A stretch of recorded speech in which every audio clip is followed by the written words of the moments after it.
Hello, everyone. It's Friday, and this is Outnumbered. I'm Kayleigh McEnany, here with my co-host, Emily Campagno. Also joining us, Kennedy, Lisa Booth, and Dr. Mark Siegel. Well, we begin today with more hypocrisy from the left, this time on the crisis at our southern border. In a new report that the Biden administration is considering litigation against the GOP governors sending migrants to Democrat-led cities. Remember, these are sanctuary cities, they tell us. Right. Yesterday, Florida Governor Ron DeSantis sent 50 migrants to Martha's Vineyard, where officials have declared a humanitarian crisis. This was just over 50 migrants. And their arrival at the ritzy vacation hotspot for wealthy liberals has triggered a wave of backlash from the left. Many are condemning the move as political and inhumane. Here's White House Press Secretary Karine Jean-Pierre. The migrants, including children, who arrived in Martha's Vineyard were misled about where they were being taken and what would be provided when they arrived is also deeply alarming. The children Governor Abbott abandoned in Martha's Vineyard, the children that Governor DeSantis abandoned as well, deserve better. They deserve better than being left on the streets of D.C. or being left in Martha's Vineyard. Better than Martha's Vineyard, because that's such a dilapidated part of the country. Well, now Republicans are asking, where was the outrage when the Biden White House secretly sent plane loads of migrants in the dead of night to a suburb north of New York City, before reportedly busing them to towns in Connecticut, Long Island, and New Jersey? That apparently no big deal. And now to top it all off, Axios is reporting cabinet members and White House officials are meeting today on a potential legal response to the governors for basically doing the same thing as the White House did. And now President Biden has the nerve to call Republicans' actions un-American. Republicans are playing politics with human beings, using them as props. What they're doing is simply wrong. It's un-American. It's reckless. Watch the news. And yet, of course, Martha's Vineyard, all are welcome here. That's what the yard signs say, Emily. Likewise, you have visiting Martha's Vineyard calling this a humanitarian crisis. And then you have these numbers which are startling, which is just 50 migrants sent to Martha's Vineyard, population 17,000. Del Rio, 35,584 migrant encounters, migrants crossing the border, 49,563. Reverse that, you can see there's more migrants who are arriving in Del Rio than there are the population.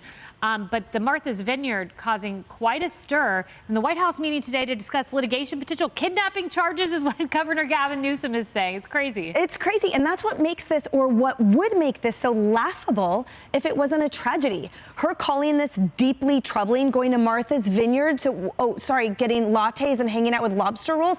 What about the deeply appalling nature of the thousands of migrants sleeping in their own feces in El Paso that has been dubbed apocalyptic, which I can't even say, but I know what it is, which is absolutely vile. Another word that has been used to describe the environment of the absolutely thronged southern border towns as opposed to Martha's Vineyard. Governor Gavin Newsom, this is also laughable. First of all, the New York Times is reporting on their own that they were fully briefed of where they were going. And the notion that he brought up, by the way, and suggested using RICO for this, that's organized crime. That's what you prosecute cartels and the mafia with. And he talked about it being a fraudulent scheme. This is so below the position of a governor, right? This just belies his incompetence rather than what he deems his legal prowess. And listen, as a native Californian, just recently, the Attorney General released the criminal statistics for that state. So when he's talking about criminal charges, the fact that the homicide rate in California has spiked while the homicide arrest rate have gone down, I suggest that he focus on his own citizens first. He certainly should. And meanwhile, you had that explosive New York Post cover. We all remember it, about the Biden overnight flights. These were happening. This has been happening for more than a year, but everyone ignoring it. Kennedy, and then NBC reporting, this is really interesting.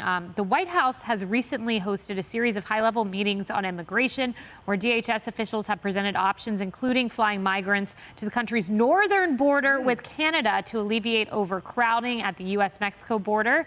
This is according to two U.S. officials. Some DHS officials have openly expressed frustration at these meetings, with White House reluctance to take a page from the Republican governor. So you have Biden's own DHS saying, let's do what the Republican governors are doing, and then the Biden administration having reticence despite already doing that with these secret flights. So if you are welcoming people, you should be happy they're landing in your backyard. If you've got signs that say all are welcome, if you're the governor of a sanctuary state, the only outrage should be that the governors of Texas and Florida didn't send the migrants to your home. That is the only thing Gavin Newsom, if he's going to exhibit any logical consistency, that's the only thing he should be saying. But the fact that people in Martha's Vineyard are apoplectic and falling all over themselves because of 50 people who have been displaced from their homes for whatever reason, it just goes to show their reaction. Like, they're disgusted by this. They're not welcoming these people. Otherwise, I'm sure there are 50 mansion owners on Martha's Vineyard who could throw their doors open and find these people a nice place to sleep, a lovely warm meal while they help them plan out their major life goals. But they're not doing that. They're freaking out and talking about suing. This is a perfectly symbiotic relationship. You have sanctuary cities and states that welcome migrants, and you have other states that are overrun that can no longer take care of them. So they're passing them off to these other places. They're fulfilling their wishes. Why aren't they delighted? Exactly, they should be. Also important to emphasize Bill Malusian's reporting, who has said they're boarding these planes or these buses and planes willingly. He said a local NGO has said that they're signing waivers. And in addition to that, Bill Malusian, Lisa, saying that the Democrat-led city of El Paso, Texas, has been sending its own buses of migrants. This is a Democrat-led city, of course, and just approved up to $2 million in contracts for buses. They're also requesting federal reimbursement. El Paso's not being criticized.